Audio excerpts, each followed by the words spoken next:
Bonjour à tous, aujourd'hui on se retrouve pour une nouvelle vidéo, donc on va réaliser la recette du flan.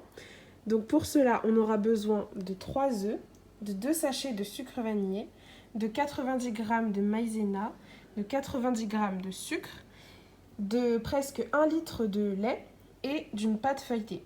Et bien sûr vous retrouverez tous les détails des ingrédients et de la recette en barre d'infos. Donc pour commencer, on a tout d'abord préchauffé le four entre 170 et 180 degrés. Donc tout d'abord, on prend une casserole dans laquelle on va faire bouillir presque 1 litre de lait. Ensuite, dans un saladier, on va tamiser la maïzena, c'est-à-dire qu'on va la faire passer à travers un filtre pour que ça enlève toutes les miettes en fait, de la farine. Ensuite, on va ajouter le sucre, puis les 2 sachets de sucre vanille, et enfin les 3 œufs. Et on va mélanger le tout avec un fond. Donc ensuite, après avoir bien mélangé, on va ajouter le lait bouillant directement à la préparation.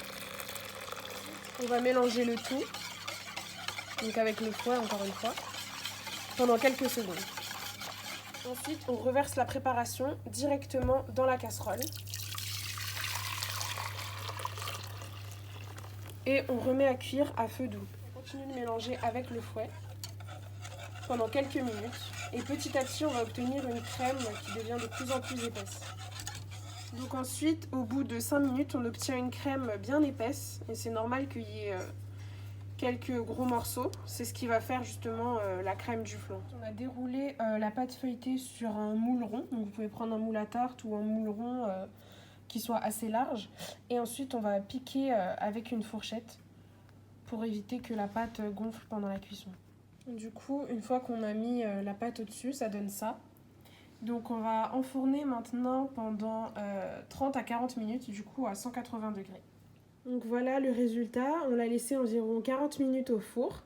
Et c'est normal que ça ait l'air encore un petit peu liquide à la sortie du four. En fait, il faut le laisser refroidir le temps que la crème puisse prendre. Donc on va le laisser refroidir environ 2 heures au frigo. Et puis ensuite on va déguster. Donc bon appétit et n'oubliez pas de vous abonner et de liker la vidéo. A très vite pour une prochaine vidéo.